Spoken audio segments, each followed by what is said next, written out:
especially from the Prime Minister and his office, we want to have a closer liaison. We have probably one of the most deepest, strongest relationship between China and Pakistan.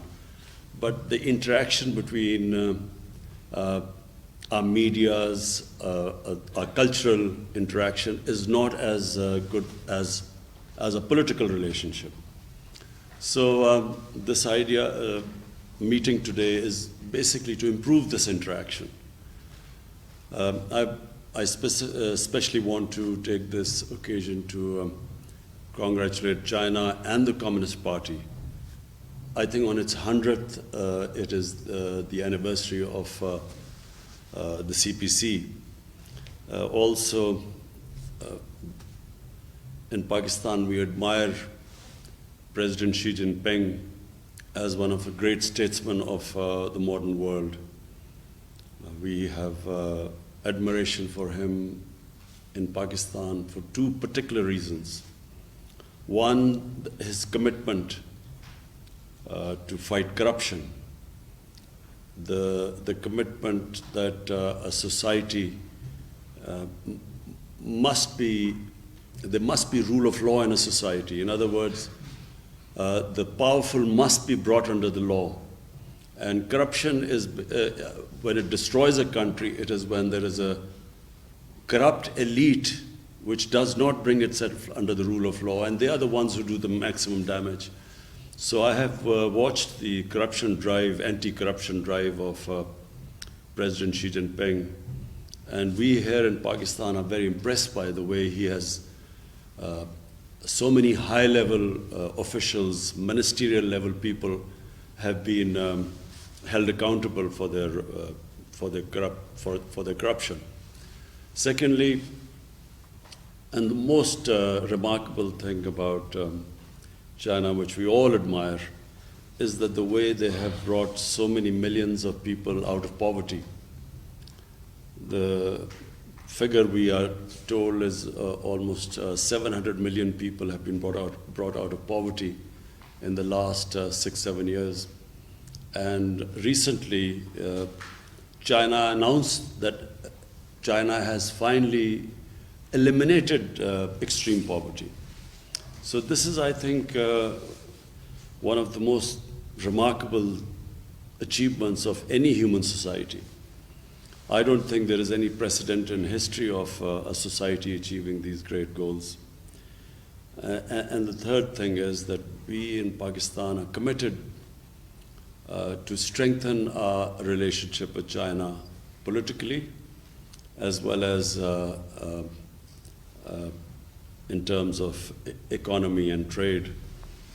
CPEC is a flagship program in the BRI, and for Pakistan it is one of a program which gives us the greatest optimism and hope for our future economic development. And we have a high-level committee now to follow the CPEC projects. I'm going to Gwadar next week to oversee the projects, the pace which they are moving on, and to make sure that we meet our timelines. And then I'm hoping, Chinese labor also. yes, meeting the Chinese labor, who are working here, and yes, talk to them, interact with them. But also, I look forward to my trip to China, which is in the offing in the next month, 2 months, and to further strengthen both our political ties and our economic ties. Please go ahead. So, as Your Highness just say, that in 2020, the Communist Party already make a huge success in helping its people eliminate poverty. Also, it helps the country to navigate its people throughout the pandemic while achieve the positive GDP growth. So the CPC is continually using its people-centered policy, so towards its people and towards governing this country. So how do you comment on this people-centered policy, and how do you think is CPC's role in the development of China? You see, the CPC is a unique model until now we were told that the best way of societies improving themselves is the Western system of democracy. And we were told that that is the best way of progress of a society. But what the CPC has done is that it has brought this alternate model, and they have achieved, they have actually beaten all Western democracies in the way they have brought up merit in the society. You see, what is remarkable, a society succeeds if that society has systems which bring two things forward: meritocracy and accountability. Accountability of the ruling elite, which means a transparent system, which is very important for progress, and secondly, which brings up merit in a society. So until now, the feeling was that democracy is electoral democracy is the best way where you get merit, leadership based on merit, and then hold that leadership accountable. But what CPC has done is that without that electoral democracy, it has actually achieved that and much better. What I saw in China when I visited the Communist Party headquarters and when they gave us briefings, their system of sifting talent and then grooming it and bringing it up, for me, is probably more remarkable than any democratic electoral democracy does not bring up that sort of meritocracy or can hold people accountable. And third thing is that it's a very flexible system. You know, when they want to change something, that system allows them to bring a change. In our society, for instance in Pakistan, even in Western democracies, it's very difficult to bring change in a system because you're stuck in so many regulations, and democracy straitjackets you. So you cannot always do what is the best for the society because of all the impediments in our system. Whereas I find that in the greatness of the way China has improved so quickly is because they make changes very quickly. They feel that something is not working, they change it. The system allows them to change. And fourthly, of course, the long-term planning. They plan so far ahead. Sometimes in a democracy, you only, I mean in an electoral democracy, you only look for the next 5 years and it contradicts long-term planning. Hi, Prime Minister. Very grateful. Thank you for hosting this meeting online on Ocean from China today. And I got a question. It's been 7 years since China and Pakistan established the diplomatic relationship as well as the friendship between those two. So among all the projects that the two sides have worked on, where do you see the future development direction and the cooperation direction of the China-Pakistan economic rail, and which areas could be the focus points in the next few years? And how do you think of the importance of such cooperation for both countries? Thank you. Yes, thank you. You see, for me, where I see this relationship moving ahead, and I mean the economic relationship, because there is the political relationship, which is also very strong and moving ahead. But purely the economic relationship, I see the next phase of CPAC. And the next phase is for Pakistan, which is very exciting. We have these special economic zones, and we hope that we hope to attract Chinese industry into these special economic zones by giving them incentives, because in Pakistan the labor is much cheaper than in China, so we hope to attract that industry which will benefit from a cheaper labor. And secondly, where we really want help from China, and we're already working on it, is agriculture. Because in China, the productivity, your agricultural productivity is much higher than Pakistan. Pakistan is basically an agricultural country. And we haven't really concentrated so much on our agriculture to improve our productivity. So this is the second phase, because almost half our population lives off agriculture. And therefore, we hope that we can really benefit from the latest techniques in agriculture from China. So, Your Highness, my second question is related to the first one. I think you just made a great insight about the Communist Party's way of socialism democracy and also the Western-style electoral democracy. So my second question is, how do you view the leadership style of Xi Jinping as the core of the CPC party? What kind of image do you think he creates on the international stage? You see, President Xi Jinping, when I spoke to him, and Premier Li, what struck me was that the process which they have come through to become the Prime Minister and the President. They started work 30 years ago, and they started working right from the canton, the real village level. And from there, they worked all the way up. They went through all the processes. So really, it's that long struggle which is what makes a leader. And that sort of process is not prevalent in most of the countries that claim to have electoral democracy. You do not have that sort of process.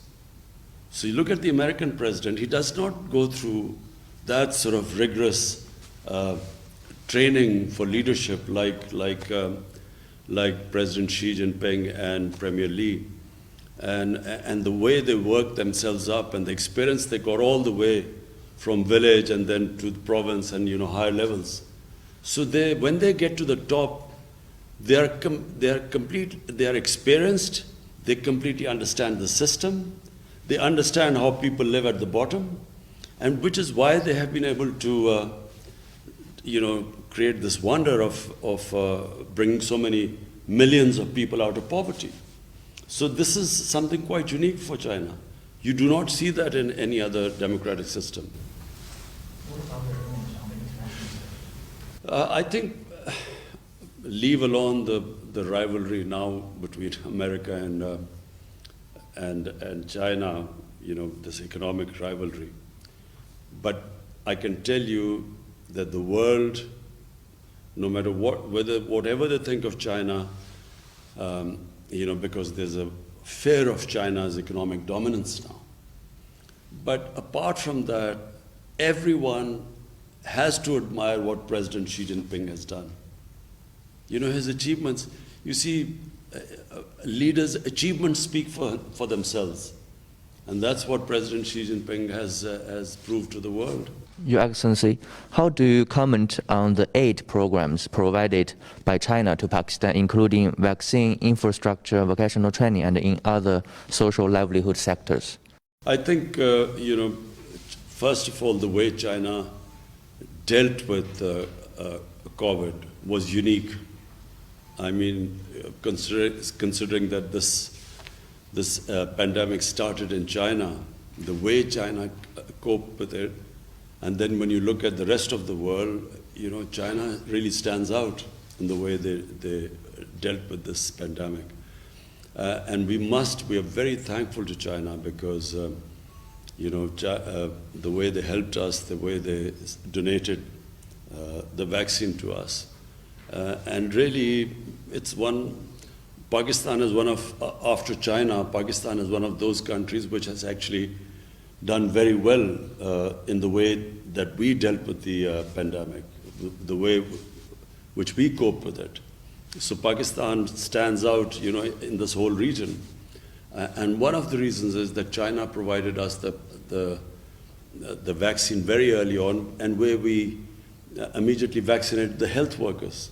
The first thing we did was vaccinate the health workers, and then went for the vulnerable groups. So, the people who were most at risk and we were all worried about were the health workers, because, they had to deal with the patients. And so we were always worried that, if they became demoralized, then, our health system would fail. So when we were able to, thanks to China, we were able to vaccinate them.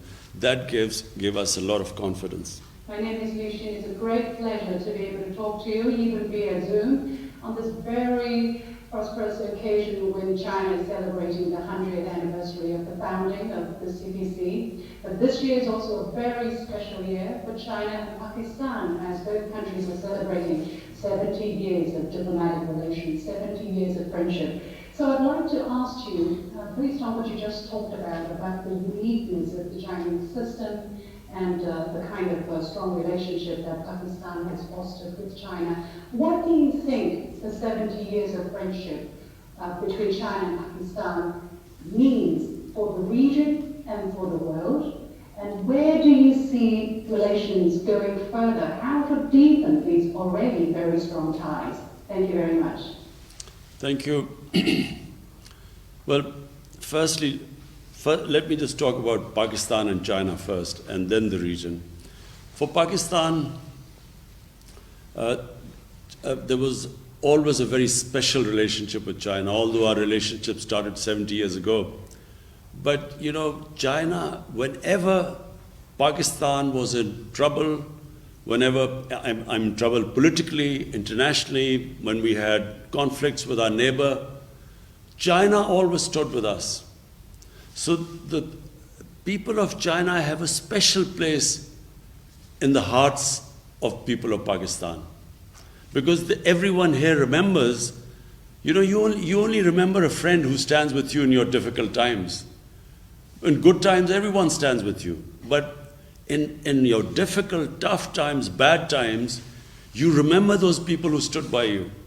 That's why you will find that in Pakistan, people always have a special fondness for people of China. So this relationship has only got stronger. Even now, politically, you know, on the international forums, Pakistan and China always stand together. And now, when you talk about the region, there's this strange great power rivalry taking place. You know, you see the United States and the United States being wary of China, and you know, I don't need to say all this is now public knowledge. You know, the way China and the United States are sort of looking at each other.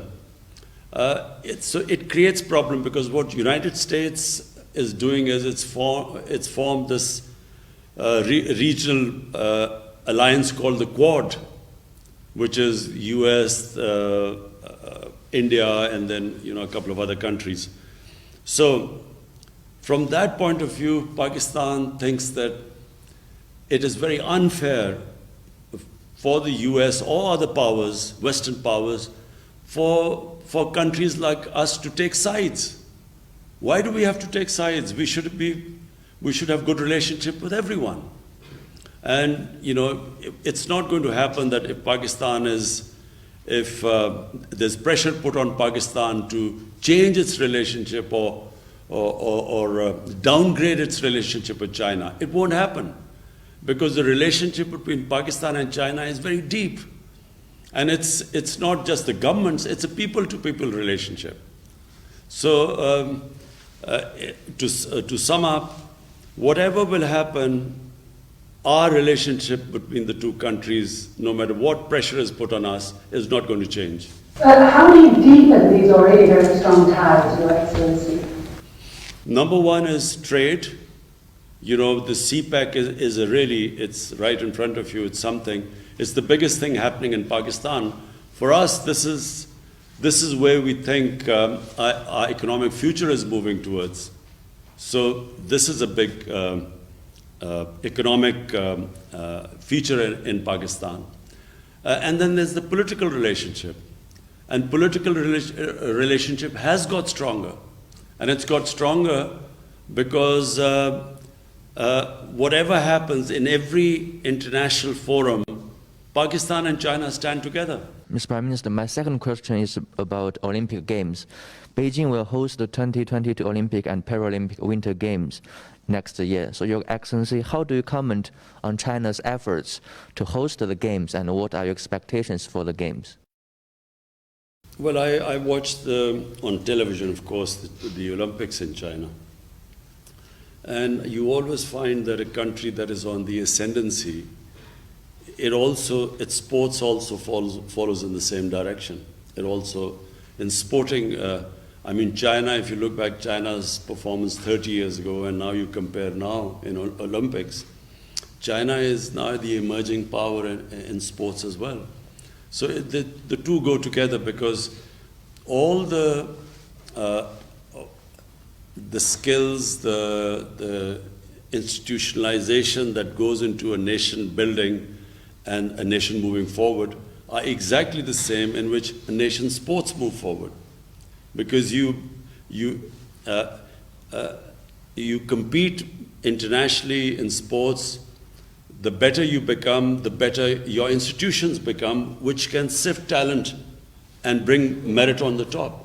So a small country like New Zealand just now, I know you don't play cricket in China, but a country of 5 million people has just won the Cricket World Championship from India, which has 1.3 billion people. And 5 million people, a country of 5 million people has actually won a championship against them, because they have a very good system of sifting, bringing up talent and polishing it. So countries clearly which institutionalize better, they move upwards, because the system of polishing the talent in the country is better than the others. What about China's efforts to prepare for this game, especially in this difficult time of COVID-19? Well, we are just watching in Japan also they're having problems of hosting Olympics. And there's a lot of problem because of COVID. The answer is I don't know really, because we do not know the trajectory of the COVID situation. You think that you've now got under control, and then you have some Delta variant coming in, and then again people get worried. So it's world is coming to terms with this disease, this pandemic. So we're not in a position right now to make very firm calculations and decisions about the future right now. So the answer is I don't know. Good wishes are due to China. Yes, we wish them all the best. Your excellency मैं ये पूछना चाहूँगा कि चीन की जानिब से Sinkiang में जो मुख्तलिफ़ इक़दामात उठाए जा रहे हैं, उससे अमरीका और चंद दीगर मगरबी ममालिक की जानिब से नस्ल कुशी करार दिया जा रहा है। और अभी G7 का जो समिट हुआ था उसका एलामिया जारी किया गया 13 जून को, उसमें हांगकांग, सिंकियांग और चंद दीगर जो चीन के इक़दामात हैं उस पर बेबुनियाद तनकीद की गई है। तो आपकी इस बारे में क्या राय है? You see, first of all, our interaction with the Chinese officials, that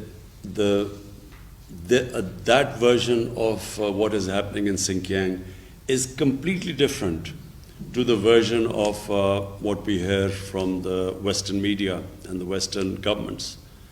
So, because we have a very strong relationship with China, and because we have a relationship based on trust, so we actually accept the Chinese version. You know, what they say about their programs in Xinjiang, so we accept it. The second point is that we find it a little bit hypocritical when there are much worse human rights issues in the world which get no attention. For instance, in Kashmir. Kashmir is a huge human rights problem. There are about 9 million, 8 million Kashmiris which are basically has been put into an open prison until recently. It's a police state where there are extrajudicial killings, there's imprisonment, there's arbitrary arrests and ban on media, and yet there is hardly any adverse comment in the Western media. 100,000 Kashmiris have died in the last 30 years for a freedom struggle. It's a disputed territory. Yet you hardly get any coverage in the Western media, and we hear about Xinjiang and Hong Kong, which is a bit hypocritical. दूसरा सवाल मैं पूछना चाहूँगा vaccination के हवाले से। खुशाइन बात यह है कि पाकिस्तान में हुकूमत की जानिब से वैक्सीनेशन का आगाज़ किया गया और लोग जौक दर जौक इसमें हिस्सा ले रहे हैं और ख़ास तौर पर चीनी वैक्सीन्स साइनोफार्म, साइनोवैक और कैंसाइनो लगाई जा रही है। इस दौरान वबाई सूरत हाल के दौरान जो चीन और पाकिस्तान का ताउन रहा और अब भी जारी है, उस हवाले से आपकी राय जानना चाहेंगे। China helped us in the beginning, and because of that we were able to vaccinate our health workers and the vulnerable sections, the senior sections of the society. And even now we have a very close collaboration going on with China. We are expecting another consignment coming soon. And so today we are expecting a consignment. And it is one reason that we have really been able to cope with this pandemic compared to all our neighbors. This is the CONT Family Conference. So the previous reporters have already asked questions that I want to ask. So I want to ask a follow-up question regarding Xinjiang. We noticed that recently some Western media criticized you only because you didn't criticize China's policy in Xinjiang. So some media even said that this should have China fight silence over Uyghurs. So what's your response to these voices? So I just answered this question, which I think it's, we have with our interactions with the Chinese government, the Chinese version is completely different to the version which we hear from the Western media and the Western government. So because of our close proximity and relationship to China, we actually accept the Chinese version. And I again repeat, we find it very hypocritical that while the Uyghurs' situation is highlighted so much, and Hong Kong, on the other hand, Kashmir, which is a disputed territory between Pakistan and India, and their United Nations Security Council resolutions, which gave the Kashmiris the right to choose their own destiny through a plebiscite, yet there's hardly any mention of Kashmir, where 100,000 of Kashmiris have died. So this is what we find in Pakistan very hypocritical. Now we notice that some people claim that a closer Pakistan-China relations will intensify conflict in the region because of India. So what's your comment? Pakistan and China were always close, but I think this idea that India is supposed to counterbalance China for the Western world, I think this is going to be very detrimental for China. For India, not for China. China is too strong. The benefits India will get from trade with China are far greater than India trying to act as a sort of counterbalance.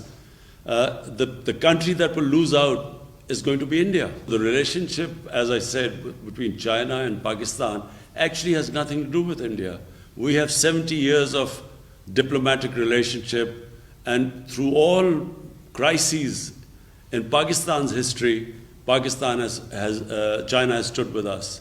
So it really has nothing to do with India. Our relationship is a bilateral relationship, is extremely strong. His Excellency, my question is, now Pakistan and China have set an example for the world about solidarity and cooperation in facing the global challenges. And how do you think the importance of building a closer China-Pakistan community of shared destiny and shared future for mankind? I think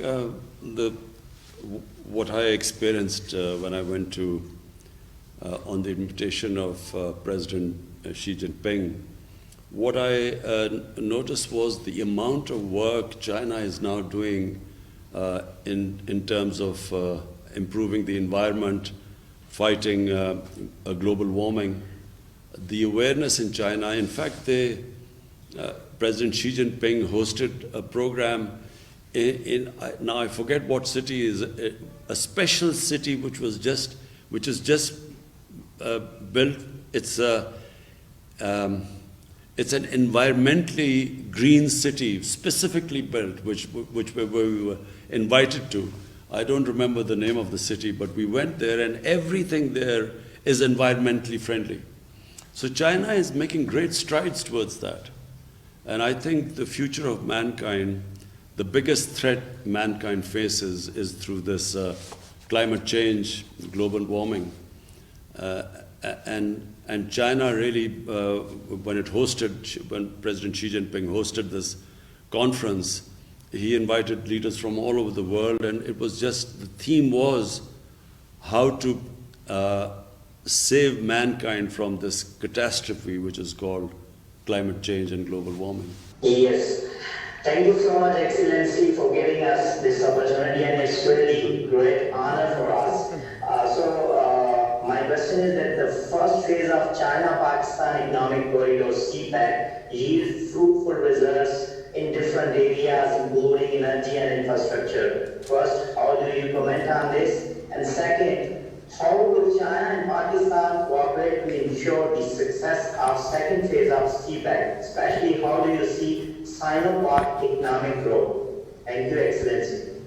Firstly, the first phase of CPEC was connectivity, and then energy projects. So that was the first phase, because Pakistan had problems we were shortage of energy, and then of course the connectivity, which is what the CPEC initially was. Now the second phase is now deeper cooperation, and that is from Pakistan point of view, the special economic zones. And the idea is to attract investment into these special economic zones, which will help employment in Pakistan, improve our growth rate, create wealth for our country. But equally important for us is help from China in our agriculture.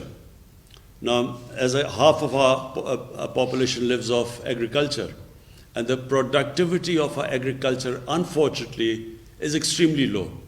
So we have compared the productivity in China, which compared to us is much higher, and then all the various technologies which are used in agriculture.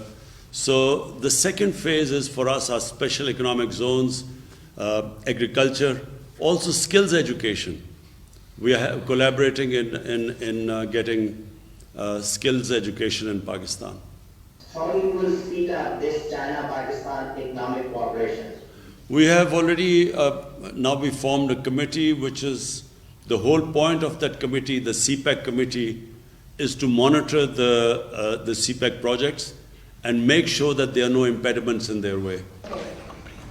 Your Excellency, my last question is about the near future of international relations. As we're seeing with the new US administration, there seems to be the talk of alliance of like-minded countries to counter some kind of other system or country.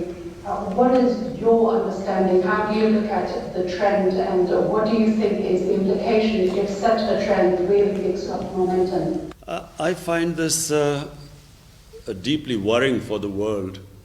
I find this rivalry for no rhyme or reason.